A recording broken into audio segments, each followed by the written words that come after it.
so far just in the film study? What sticks out to you from that?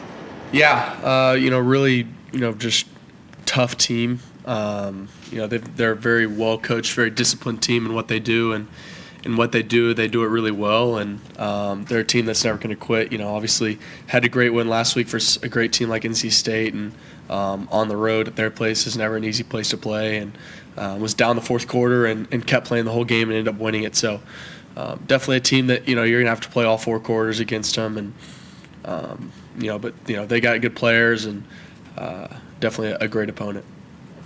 Yeah, we'll talk about sort of the wild weekend of college football being almost doing a favor for you guys. Was that sort of a message throughout the week of just sort of anything can happen in college football, just continuing the path?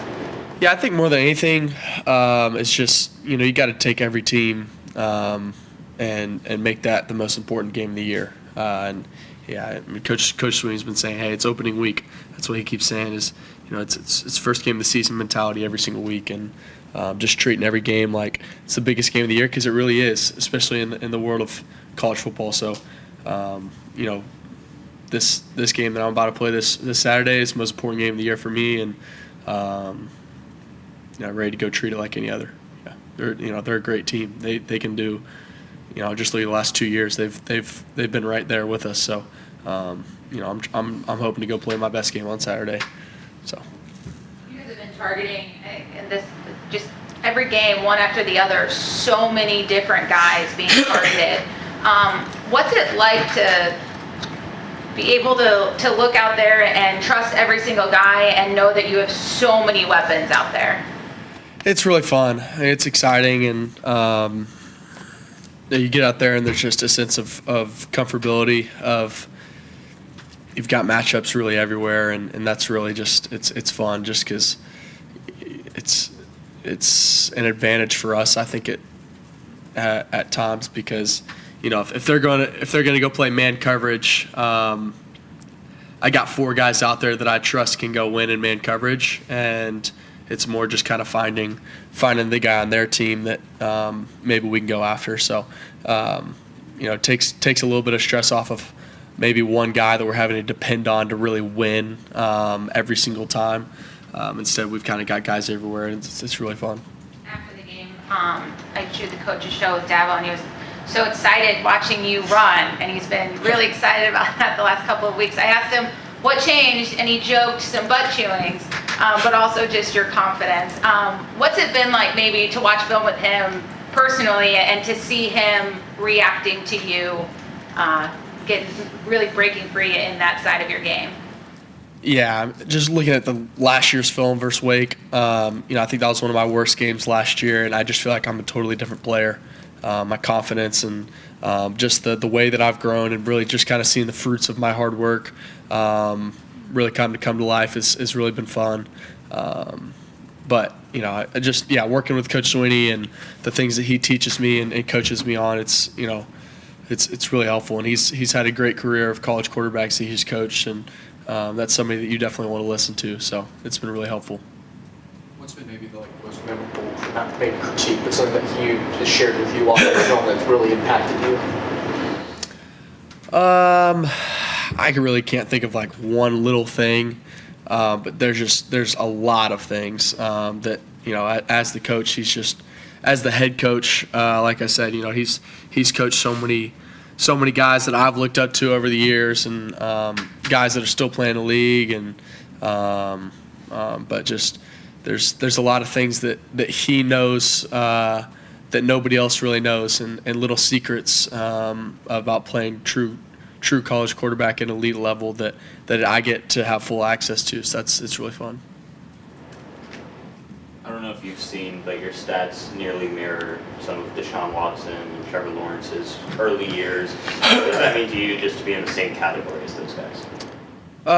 Definitely cool. I mean, to be honest with you, I'm not really focusing on that. I'm trying to just go get a win every single week, and that's really my mentality. And to me, that's the most important stat when a game finishes up, is whether or not we won the game. So. First your away game against Florida State, how do you think you were able to manage the crowd noise well, manage the communication well as the quarterback? Yeah, I thought we did a great job. Coach did a great job of preparing us all week. And I thought we did a great job. I think we had like one comm issue on just me and another receiver being on a different page. But other than that, we did a great job of kind of handling the noise. And obviously with their renovations, it wasn't, too bad. But 2 years ago, it was a little different when that thing's played. That when that place is packed out, it's definitely loud. But it wasn't too bad. We did a good job though with all of that, and it was great.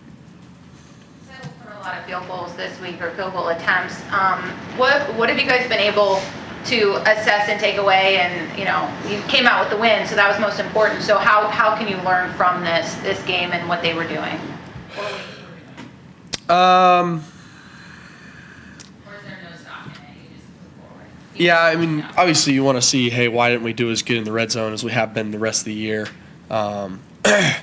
There's a couple things that the coaches want from us, and they want to do better too, that they've kind of told us, and I don't really have an exact answer for that. It's honestly a lot of game plan stuff and stuff like that, but I think that we'll be able to bounce right back this week and be elite down there like we have been. So Last year, field goals were a bit of a roller coaster. This year with Nolan, how nice is it when you see him walk out there that he's going to go out there and make it? Oh, it's awesome, especially a game like that. Just the confidence in him goes up a ton, and we needed him that game. And sometimes we need guys like that to go make plays, and hey, that's why they're in the position they're in. And he's yet to miss one this year, which is really exciting. Kind of knock on wood, but 2 blocked field goals. I hate that kind of goes against his stats, but he still hasn't missed one yet, which is just great. And I think he'll be able to do the whole year like that. The Georgia game, you guys have outscored opponents 90-0 in the first quarters. Just what have those fast starts been? Just as an emphasis of practice, or something that the offense is feeling to get that, the first script plays out? We're just excited to go play. We're ready to go, and we're ready to make a statement versus anybody that we play. And I think that's been big, and just kind of setting the tone early.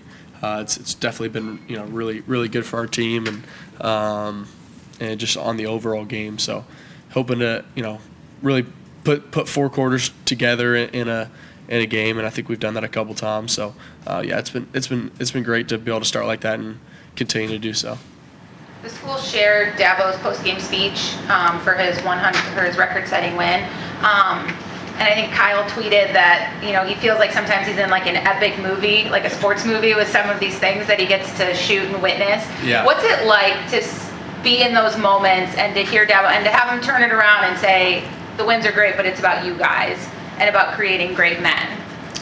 That's why I came to Clemson. That's why I came, and it's the reason that I wanted to come play for Coach Swinney. Is he has an amazing accomplishment like that, and immediately he turns it around and say, hey, I was never looking to have this accomplishment. My accomplishment was to go make great men and set up their lives for success, and that's what I saw in the recruiting process. Obviously, my recruiting process was a little different over Zoom and phone calls. I didn't really get to come up here at all, but I still felt that in all of that, and that's why I came up here. So for him to have an accomplishment like that and still just turn it on us and say, hey, this is the real reason I'm doing that, and for kind of the world to see that it's really special. It's really cool. I think you talked about it on the podcast, but when Phil ran over that Florida State defender, what do you think in that moment? And we just talked to him, he doesn't even realize that he did it in the moment. Do you say look what you just did, or what's that like in the huddle? Sometimes you see it, sometimes you don't. I mean, especially on those long runs, it's sometimes hard to see past the offensive line. I don't even remember honestly seeing that one in person. I remember just showing up on Sunday and watching it, or maybe even after the game. But yeah, that's 24 had kind of had a rough day on their team. He got ran over a couple times, and I don't want to tackle Phil, so I'll let other guys go try to do that. But yeah, I didn't see that, and but sometimes you do, and you get back, and I'm just like, hey, good job, Phil, and that's really it. But yeah. Any questions for Cade from Zoom? Anyone else in the room? We're all good. All right, appreciate y'all. Thank you.